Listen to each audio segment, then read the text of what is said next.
what's up, everybody? My name is Michael, aka Rickshaw, and welcome to Worship and Tribute Nerd. Today, we are talking comic books. We're going to talk about the conclusion of the House of X Powers of X comic and where the status quo left the Xmen. Anyways, if you're new to the channel, subscribe, hit the like button, leave us a comment, tell us which one of us is the most handsome. Anyways, today we have some guests to talk about comic books with us. Introduce yourselves. I am Toby. I am Destin. And we are... Oh, yeah. My friend Toby said I should plug all my stuff more often. So, Yeah.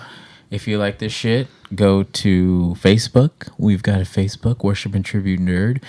We also have podcast versions of most of these shows. We have them on Apple Podcasts and Spotify. So go, when you're on your way to work in your old truck, listen to some of our shows. And then when you get to work, tell the old lady you work with about our show. She's gonna love it. Your favorite thing. I just love that, Michael. So scruffy. Also, after today's episode, we're going to start doing a favorite comic book storylines series. So, check that out. Oh. Lots of 90s stuff for me, for sure. Mm-hmm. House of X. House of X. So, House of X. So let's first of all, let's talk about our feelings about House of X. I personally was excited for a new story where the X-Men are actually taken care of a little bit and kind of reworked instead of just, oh, we're all dying. Mutants are dying. Oh, no, we're all dead. You know, that's what's been happening for like a decade almost. Yeah. So X-Men, what do you think? What did you think about House of X, Powers of X? I think it did a pretty good job. I think it kind of set things on a new path direction, right? And they've got a lot of room to grow and places they can go with it. And you're not even a huge X-Men fan, but no, like pretty much my whole background in it is just watching the movies, cartoons as a kid and stuff like that, animated series and whatnot. Right, the animated series I think got a lot of us on that train. Yeah, it'll do that, right? And whenever I loved the cartoon, I went to comics. You know, started reading what was in there. The first story I ever read was the Executioner's Song. Oh. Did you ever read that one? No, I never read it, but I had some of the issues. Yeah. Is that the one that had the foil card on it? Yeah, it would come with a card in a bag, right? I bought them for those cards. Remember the ones with the holograms? Yeah, that's what I'm talking about. Okay, that's a different story. That's Fatal Attraction. Oh, that's where Wolverine loses his adamantium. Never mind. But yes, that one. That's a good one. That's a good one. So, what was did you ever read an X-Men comic before this House of X thing?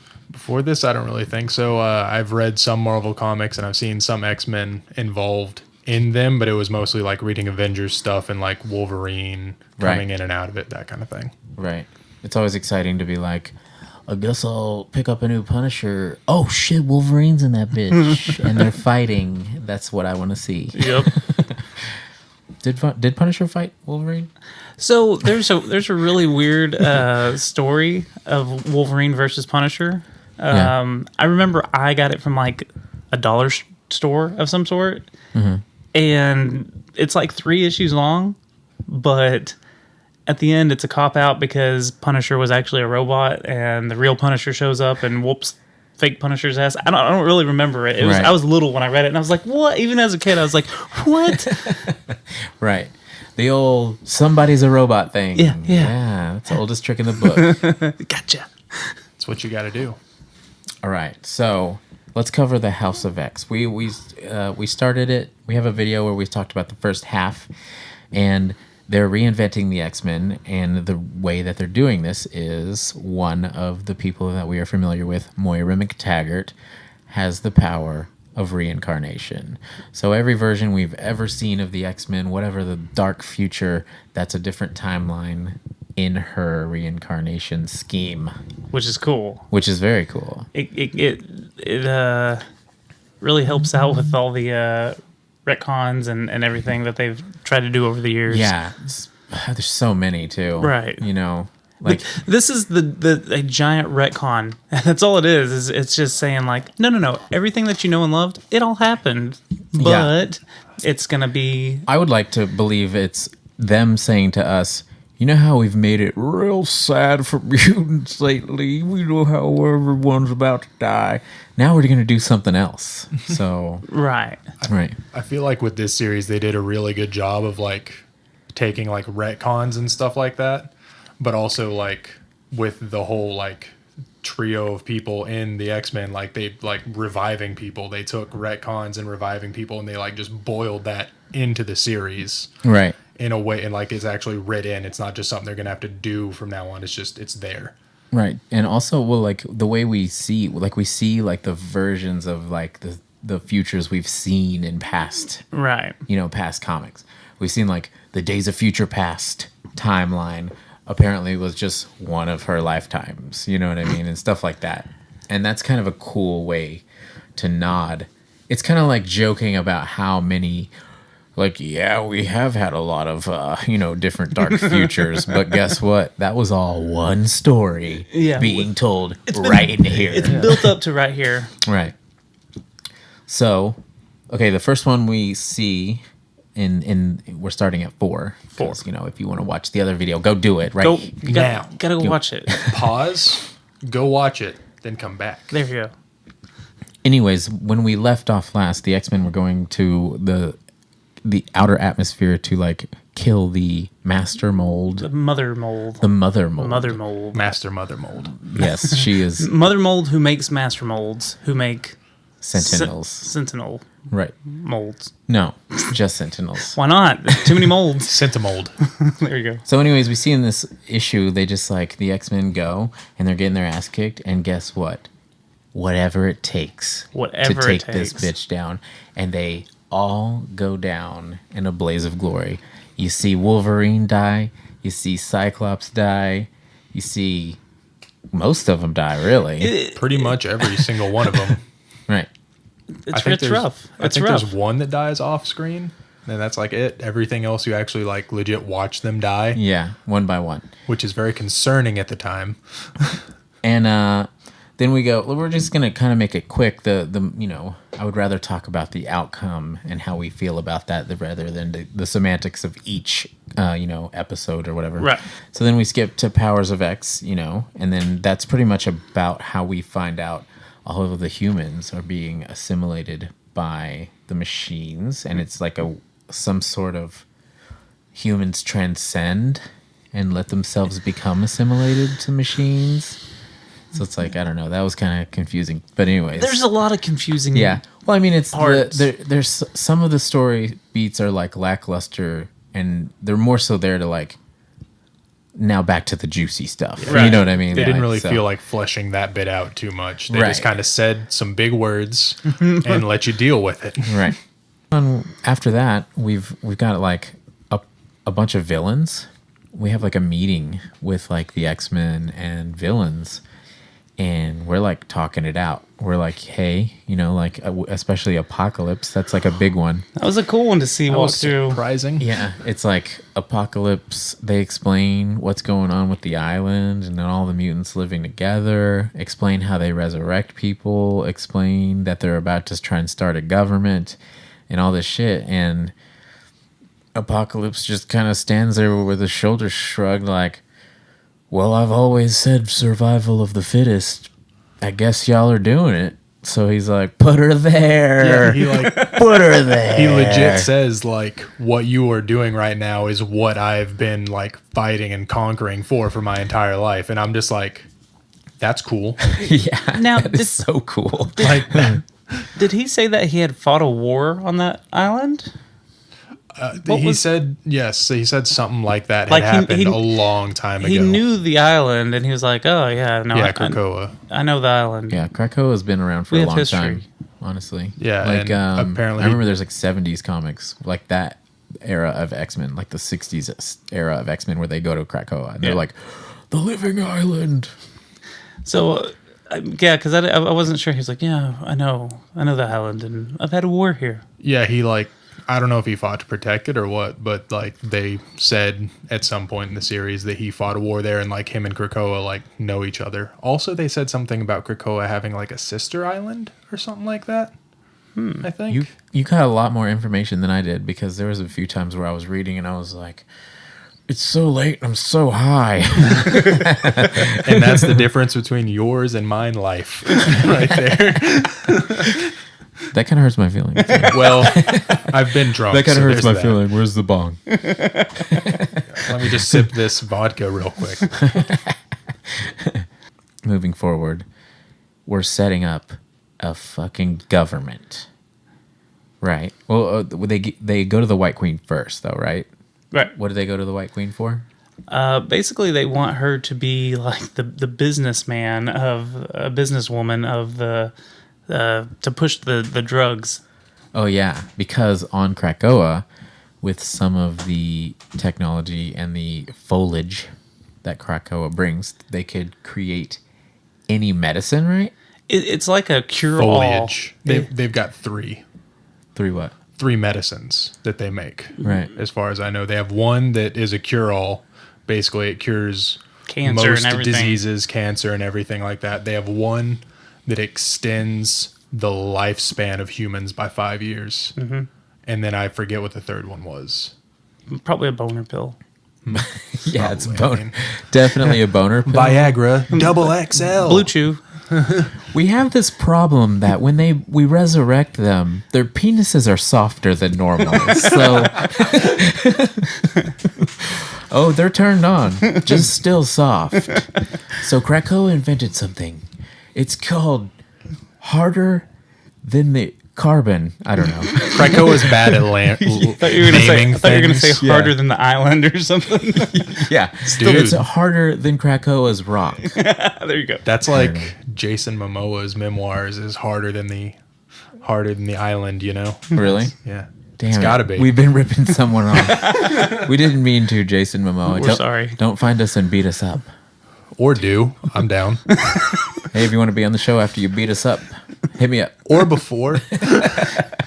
Or Let that before. be the like ending of the show. You know what's funny? You've retained a lot of knowledge from this comic that I missed, that I slipped over. Maybe you should be part of this sometimes, to where you know the facts. Yeah. That's me, the fact knower. They talked to the White Queen and were like, listen, you push our drugs like a good guy, and we'll scratch each other's backs. And then they tell her that, because I guess what's his name? Why am I forgetting his name? Hellfire Club guy, Sebastian. They tell her that she's got to give control to him of the Hellfire Club, because I guess she is in control right now. Right. And she's like, I just got control. And because what they want is they want him to be the dirty one that peddles the drugs Right. to the countries that don't want anything to do with it. Right. So under the table, but she's going to be the over the table, Right. over the pants. So the soft, Just like we are right now. So the soft people in other countries, like violent countries, they want to get boners too. So that's why they would deal. Everybody with Sebastian needs Shaw. boners. A good Right. boner. So about Emma Frost, has she always been called the White Queen? Is Okay, that just something so- I've missed No. in like my viewing of Yes, X-Men stuff? probably, I've just because- always known her as Emma Frost. Okay, so originally, when first introduced, like in the 70s, she was part of the Hellfire Club. She was the White Queen. She was a villain, straight up villain. Moving into like the 90s, she started having like changes of heart every now and then she eventually surrendered herself to the X-Men, and then she proved herself to be one of them, and then she became one of the teachers at the Institute. She taught Generation X, and her and Banshee were the teachers. And she banged Cyclops. And then, As everyone does And then- at one point or another. Then after that, after the Generation X era, Jean Grey and Cyclops started having weird problems, and then Cyclops, Hence the boner pills. Cyclops actually went to Emma Frost and started having psychic counseling that turned into Psychic Affair.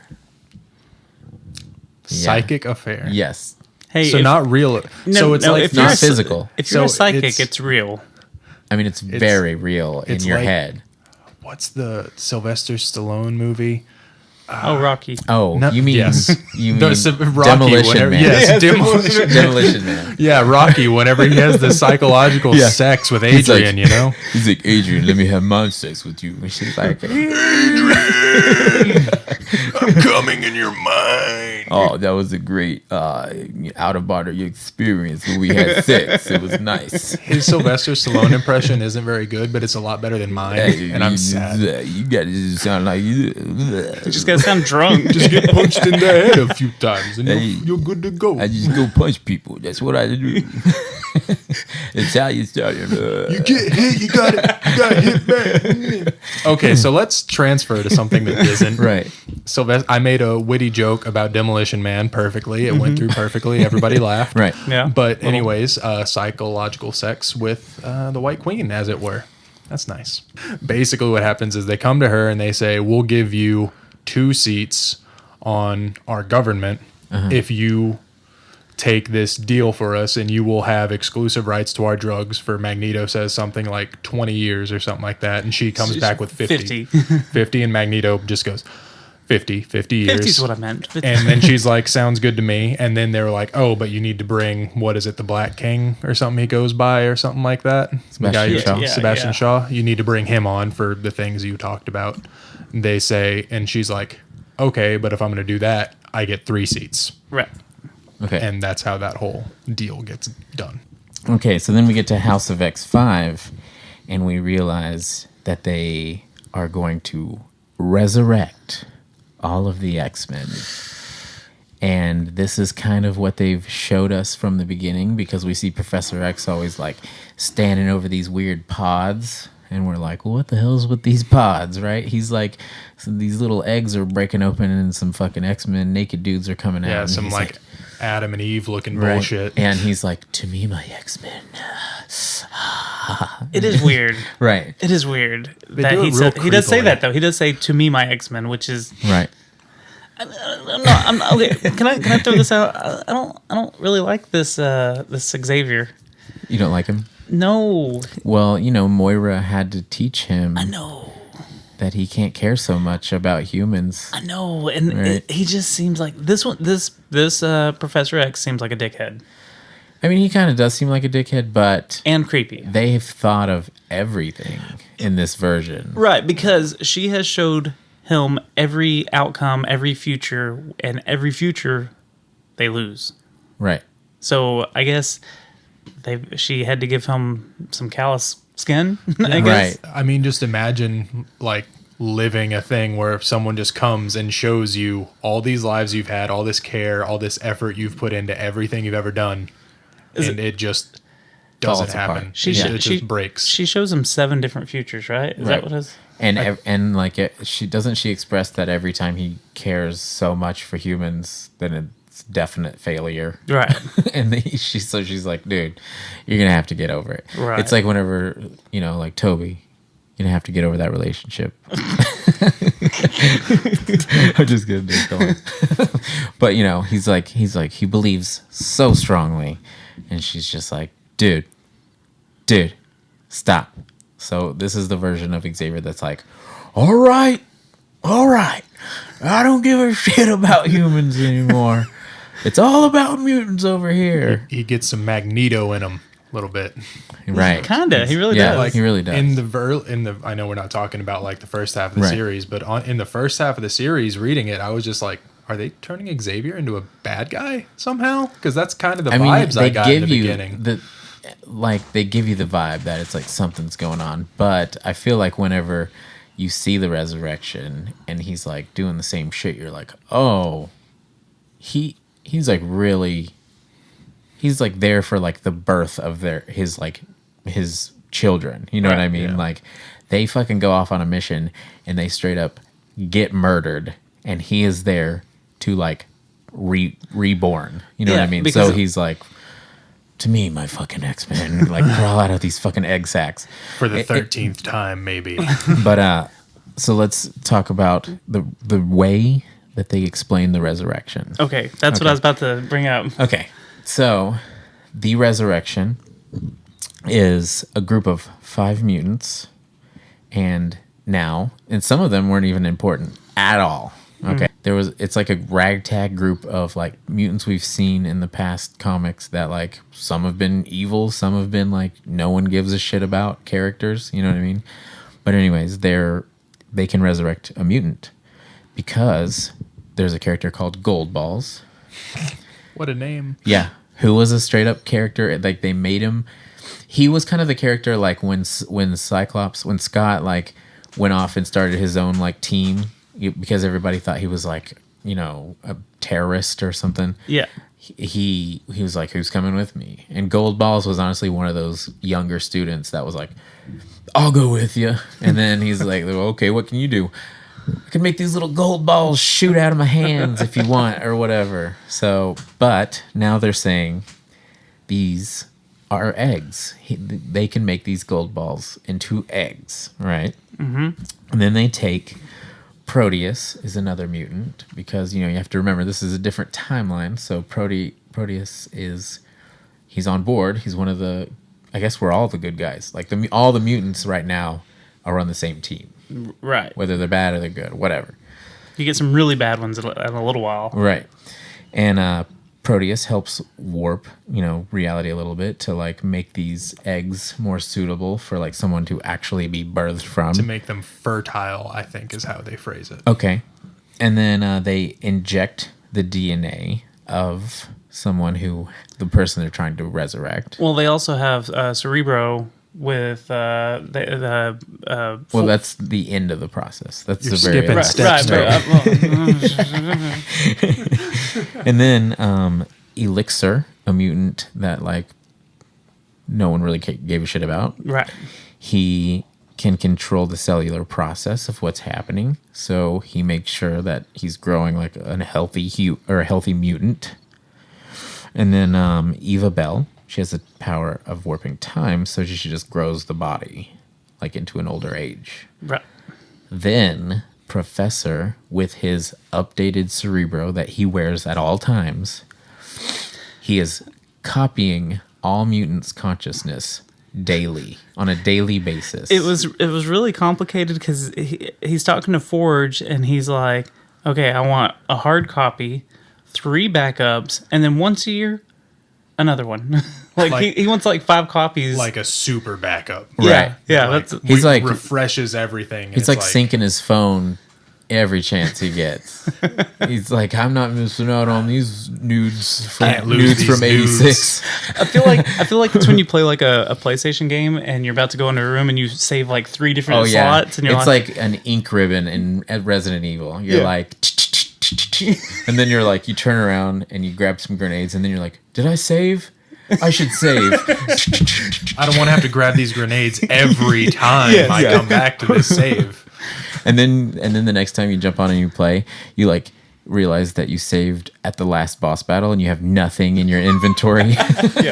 And that's why Professor is fucking smart, because he has 5 different save points. That's why he's got a degree. After the body is grown to be one of the people that just died, then Professor will put your consciousness back into your body from where you last synced up, and you're reborn. So now you can't. So now we have humans want to kill mutants. That's always been the problem. Now we could bring them back whenever we want. So I don't love this part of it. You don't love that part? I don't love this part at all. I do. Neither did Rob Liefeld. Rob Liefeld has a very interesting Twitter, and he talks shit about a lot of things. Oh. Yeah, and he apparently he had a bunch of problems with Marvel, and he said that they were shady businesses being being practiced. And he was like, "Oh, great! Now we get to see X-Men grown in little fucking pods and birthed every time one of them dies or whatever." Can't wait to buy my pod toy at Toys R Us. But like, Rob Liefeld, really? You gonna bitch about, you don't want to see X-Men that are grown in eggs and for resurrection when your character, Deadpool, just can't die? That's your explanation. Oh, he just can't die.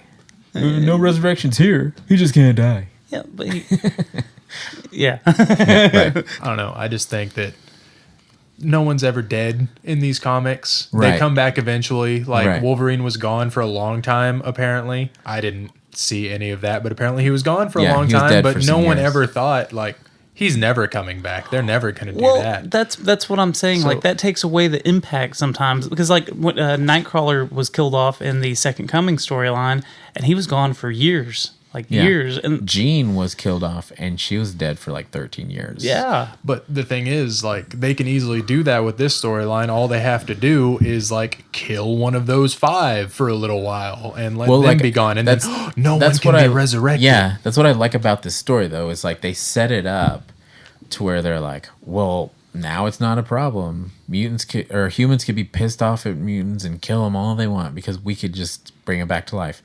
But as far as stories go, nothing ever lasts. You know what I mean? Yeah. So we'll get to a point where that's going to become a problem. You know what I mean? So I could totally see them doing a run a little bit down the line. They'll do a little while where people are dying left and right, and then they're coming back and everybody's clapping and saying, that's their name, they're X-Men. Yeah, crowd Right. cheering. Ooh. And because that's what it's like some cult thing they do every time they resurrect them. yeah. I But- didn't like that whole part either. Yeah, Yeah, it was well, I really mean, weird. I but feel like all of it is kind of put there for a reason. You know what I I mean? do too. Like they're showing you like what it takes to become this version of the X-Men where we've finally compromised with humanity and we've finally shown them we're just gonna do what we need to do. We'll still be cool with you though. You know Yeah. what I mean? And like, but at what cost? At creepy weird cult costs, you know, where we all live on an island and our whole species just like lives together. You know what I mean? Where essentially we're seeing out Magneto's vision, you know, like from the beginning. Right. And Professor's just there to be like, well, I'll help lead it. So I really do like the whole like story conceit that like the only way that this ended up happening is finally Xavier and Magneto like got buddy again, and like those two getting together and like having the same goal is Yeah. literally all the X-Men needed Yeah. to just we're okay now. Yeah. It's fine. We're on the good timeline. right. It's like we sat down and we had some coffee and we've been thinking. Had And a then- threesome with Moira and then, like, McTaggart. Everything was fine. And then all the X-Men are lined up like they're the children or something. And like, we've decided that Uncle Magneto is going to move in. And everyone's like, yay! He's got some good ideas. We're going to try not to kill humans, though. It's like rule 2, I think, of their Uncle laws. Magneto's just like, He's like, oh, I guess so. I guess. I guess. Whatever you want, Charles. As long as I've got a drinking buddy. Here's some scotch. So this whole issue where they actually show the resurrection and everything, I feel like the first part of it is important and then the rest of it is just filler. Like it's a lot of that what is your name, and they say their name, and then how do I know it's you, and they say something to Storm. Storm is like the cult leader right here, or like Yeah. the I don't know, whatever. But she keeps like having them say their names and everything, and then she's like, "You are my brother. You are my sister. You are a mutant." And like, there was just a lot of panels that just didn't matter in that whole I part. think you're being racist right now. actually. Racist? Yes. Why is You're that? because for the first time in comics, we see all the mutants living together in harmony. No. That's all. You're hating on mutant culture, You're sir. a it mutie just- hater. It just seemed like a lot of there was no story that was really progressing. Like I know. it was And- one at a time, and, And obviously I'm joking, but Yeah. we've never seen this mutant culture. no, yeah, everyone You know is what I mean? together for once, Right. The only thing I can think of as far as like why it's actually there from a writing direction is just like that's how they legit prove that the right version of them was put in by Cerebro, because in the little like behind the scenes writing that they do talk about the idea of people's conscious being put in the wrong bodies, and I feel like Right. that's just how they do that. They walk out and they'll be like, you're Cyclops are you Cyclops? And the dude says some I'm Cyclops shit. And then I was like, okay, he's really Cyclops. We're good. Yay. So obviously that's going to be a story arc. that Someone's really going to seems like it. Someone's going to be in the wrong body soon. Right. Yeah, Maybe. That sounds like something they could easily do. Oh, some fucking Freaky Friday shit. There's 2 Cyclopses or something. They also mentioned something that didn't come up at all in the actual story, but it was in the little sideline stuff. Xavier has changed his consciousness from the backup. He has wiped something that he has seen twice from the backup. It's in one of the little side panel things that it talks about. It says he has twice pulled his consciousness from a backup and swapped it out with his own in real time. It said he'd done that twice. That's mysterious. And that's just something that's real weird. Yeah. Like, I was real careful reading all that stuff. I didn't go to the trouble of trying to, like, learn their stupid language and translating it like a lot of insane people might do. But I think it's pretty cool, though, that they, like, for a new storyline, invented their own, like, code for... Like, they wrote a legit mutant language that all of them know. Apparently, like, they can't write it. Or maybe they can, but there's like 2 levels of it. There's the level all of them can comprehend, and then there's the level that only the island and the dude that can interface with the island knows. Yeah, it's pretty sweet. Yeah. I think my Stallone impression is good. I like it. It has its highs and lows. Me and my friend Eli, we had a game we used to play where we just think of movie plots that Stallone came up with. Because... You know, he came up with Rocky. That was his idea. He came up with Rambo. And he doesn't seem like the smartest guy, but he's like pumping out franchises left and right. So I can only imagine a pitch meeting with like him being like, hey, I got this idea for this movie that they send me back in time and I'm supposed to protect like John Connor. And they're like, no, Mr. Stallone, that's already a movie. And he's like, oh, okay, I got another one. And he just like rolls them out. I want to hear him describe other movies like Fight Club or something. And he's like, but it's really just like, myself. And in the end, he's like, he's just a war with himself. And he's like, Adrian! Or like, oh, what's Down with the patriarch. Tyler Durden. It's like Adrian, but he's screaming Tyler Durden. What's the name of the one that the fat meatloaf dude that dies? Bob. Oh, Bob. His name was Bob. His name was Robert Paulson. Yeah, his name was Robert Paulson. Bob Zombie. That's a character me and Rabbit came up with.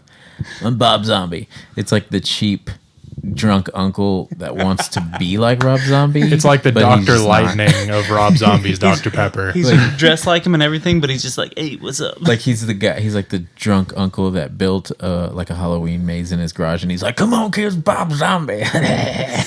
That drunk uncle that the parents don't really want to be around the kids very much, right? Because of molestation reasons. they know about it, or they're giving him a second chance. All right. This X-Men comic book, though. Let's continue.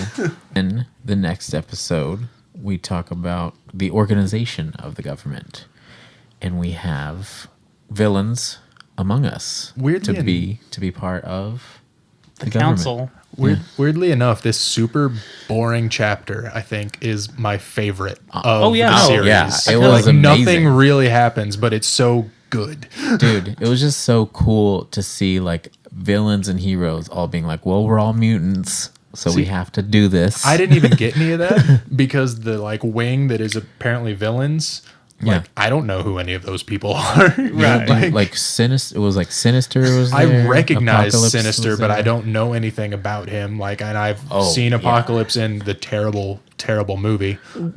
What is Sinister's deal in this story? He's amazing. That's his deal. He's just the best dude. This is the only time I've ever seen him so slapstick. Like he is the most Metro amazing dude. He's got good like one-liners and stuff. And like when you see him early on, like in one of the other issues, he's got all his clones around him, and they're like, we want to see the real Sinister. So they're talking to the real Sinister, and he looks at Magneto and he's like, nice cape. I need a cape because he's not wearing a cape. That's legitimately what I was thinking. I'm like, the cape. It's amazing. It's goofy. It doesn't seem sinister like it doesn't seem sinister like. But I love it. I feel like though Sinister has been goofy. Like if you really think about what he's doing and what he likes to do, you know what I mean? Because clone people. It was like he loves just like research and like guessing what would happen. He's obsessed with the idea that Jean and Scott's kid is going to be like this super powered kid, and he's just like always finding ways to where he's like, oh, checkmate, we're going to get a kid out of that one. Like wasn't he behind after Jean died the first time, and then Scott like met Madeline Pryor, the clone of Jean Grey. I'm pretty sure Sinister was like, yeah, get no, he together, was, have a kid, and that's what Cable became. That was Matt. So like we have Sinister going like, man, that Scott guy and that Jean girl, they're gonna have the craziest kid, and I'm gonna do something with that kid. I'm gonna influence him or something. That sounds very different than I think you mean it to sound. No, that's exactly what it is. So seriously. he wanted to rape child Cable, did he? He didn't want to rape him. He wanted to Getting them genes. He wanted to take advantage of the power. genes. Genetic. Genetics. He would do anything to get in them genes. So like, essentially we've thought of Sinister as this dark guy. I mean, the guy's name is Sinister. You know what I mean? That's what I'm saying. But he's not so sinister. In actuality, he's always just wanted to be an uncle. with the horror maze, But so Jonathan Hickman is the name of the gentleman writing this, right?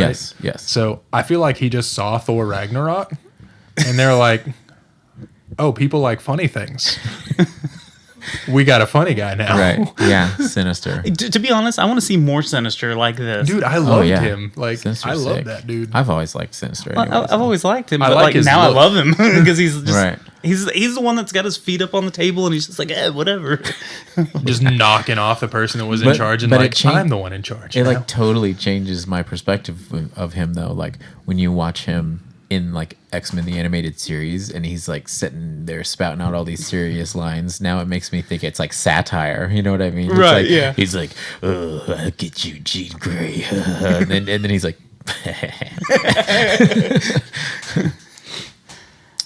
But yeah, like, and then pretty much a celebration happens after they decide who all is going to be a part of their government, and they're all chilling together, and they're just like, we're fucking mutants, and we're fucking proud, and then they're like shooting fireworks in the air and shit, like, yo, Jubilee, hook it up with the fireworks. Coming back to your whole like hooking up with Cyclops thing earlier. Yeah. I was talking to a dude at work, and apparently there He was hooked up a with Cyclops. Huh? Well, never mind. Yeah, he did. It was real crazy. Yeah. But apparently Sorry. he had seen this conspiracy theory, like weird thing online where people think that Cyclops is now like bisexual. I don't know where they got it from, because the only like frame in the entirety series of the comic I could see that anywhere near points to that is there's a scene where Cyclops and Jean Grey are there, and Wolverine just shows up and like hangs his arms on both of them, and I'm like, I did can see people that. just see that and be like, oh, threesome, that's cool? I can see it. Like, what is with this whole like brony shipping culture now that like three I don't people know. touched each other and they're just Well, like, I mean, they banging. They also have such a, past, all three Yeah. of them. You know what I mean? So maybe there's not any animosity in this version. They're just like, hey, kinda seems like threesome. It kind of seems like they're kind of chill I know, right? all together. Right. As opposed to a lot of the X-Men stuff I've seen, Cyclops and Wolverine, they don't hate each other, but they don't get along very well. Yeah, I mean, they're like all hanging out and shit, Yeah, they're working buddy-buddy. as a team, Drinking like, beers together. Wasn't there moments in that where they went on that suicide mission where they were like straight up just like, I don't want to do this, and like, I'll do it. You're my friend. Yeah. It's like, kinda whoa, like- dude. calm Cyclops legitimately watched Wolverine like jump out into the vacuum of space and like sacrifice himself, and like he kind of had this like sadness to him whenever he was watching down. it. Right. And that didn't used to happen. It was always like, oh, punch that. Come back here, Wolverine. I'm going to punch you before you die. I'm gonna laser eye you one last time. Yeah. And then, after that, I think the only thing that really happens is like this big revelation of the fact that they've always lost. They've always they show us a little bit of this future we've been seeing throughout the comic, and we realized it's a version where they're like keeping mutants like in a zoo because they're like extinct, and they explain that, yo, you guys have lost every time. Like, no matter what happens, you lose. Because guess what? Making a human into a super soldier always works better than just a mutant. Like, mutants can, like, be born as, like, little bird people. That's not cool. We'll just make superhumans. And then mutants will go extinct anyways. So they explain that, and Kitty Pryde's like, well, shit. Guess we lost this one, too. So House of X is, like, pretty much... They don't know what's going to happen. Like, they've always lost. And they hid the fact that they've always lost from everyone.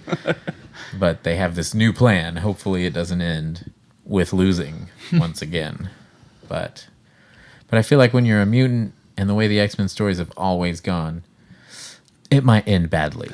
So more likely it's in going that to direction. right. So you haven't read any of the new stuff that is birthed from this story? No, because I finished this X-Men series, this House of X, Powers of X thing, and I'm like, oh, that's really cool, and I'm excited about X-Men now, and I want to go and keep reading this X-Men comic that I've heard they're going to come out with, and just keep reading this new story and see what happens.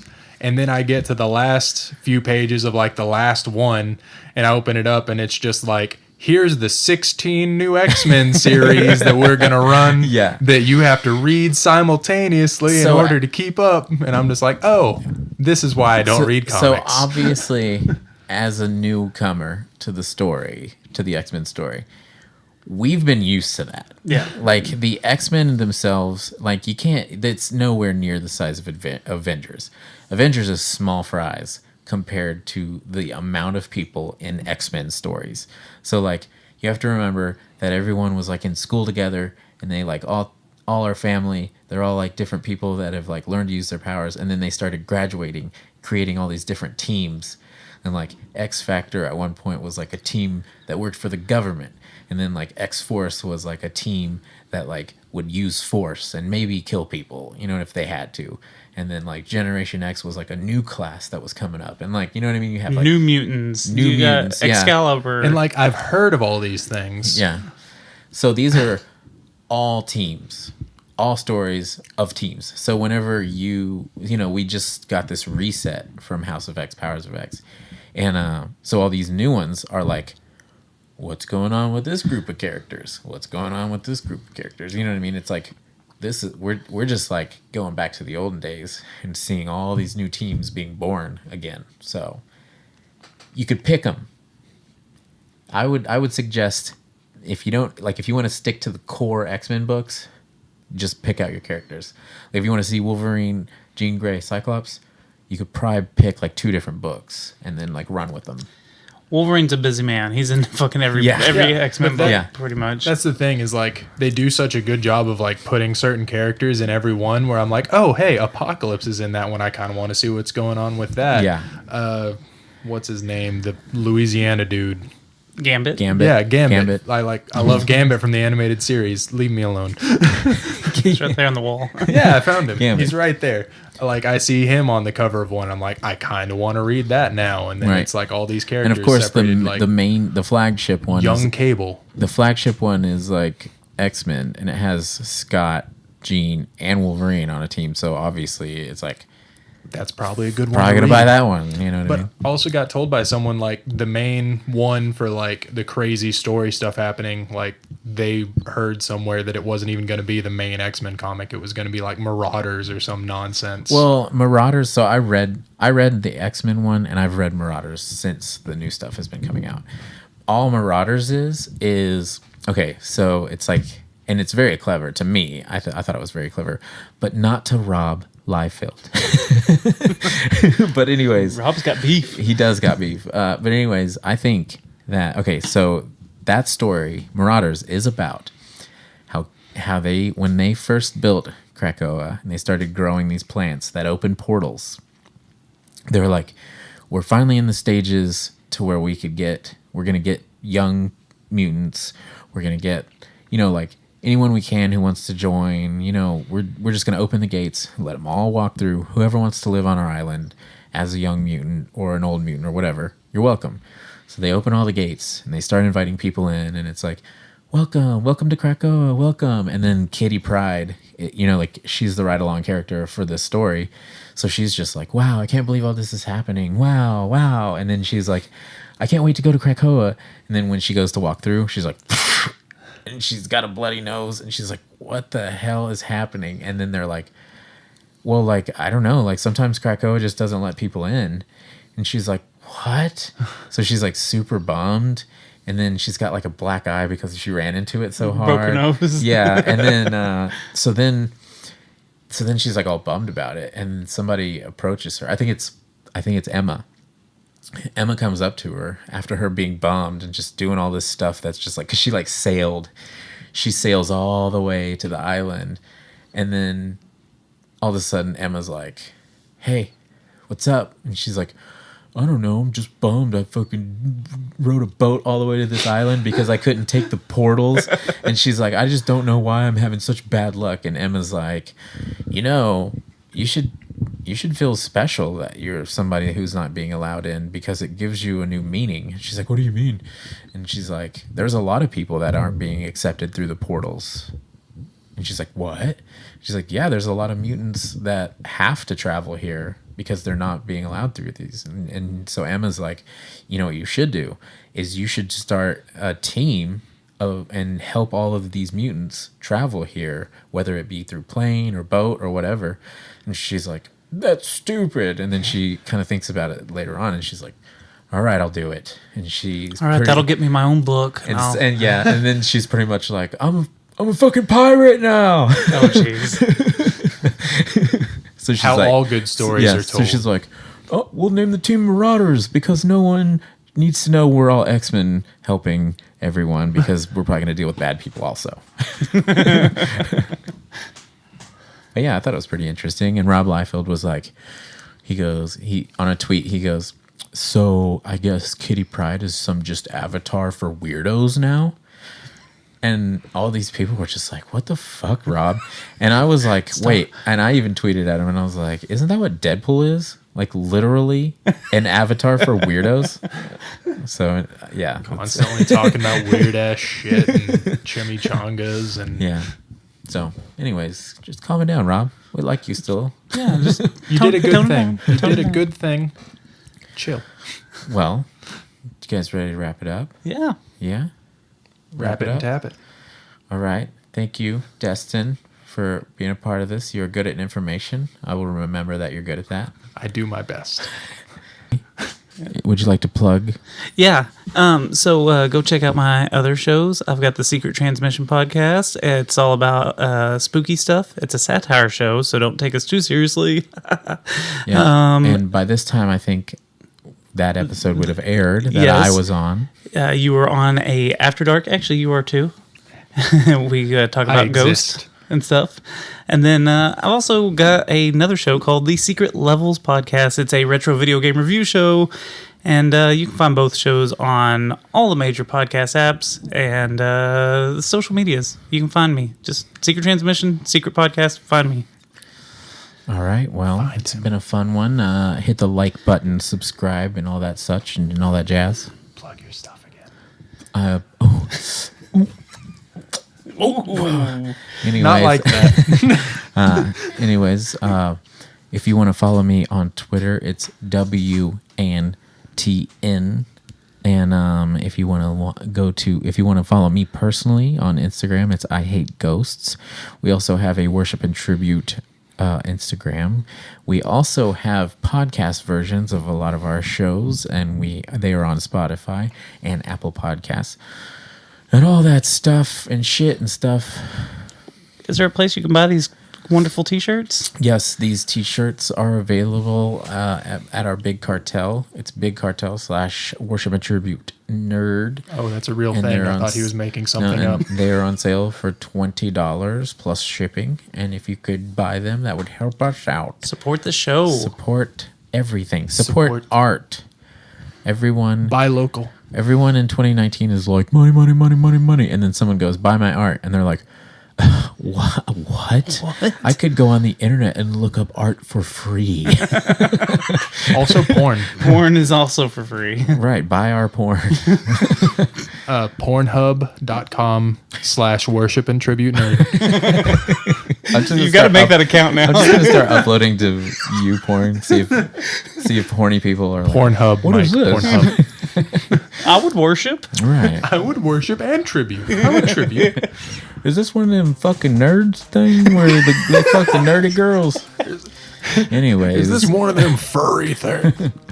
It's been a good time. Thank you for being on the shows, guys. Thank you for having me. Thank you. All right. Make art, not fart.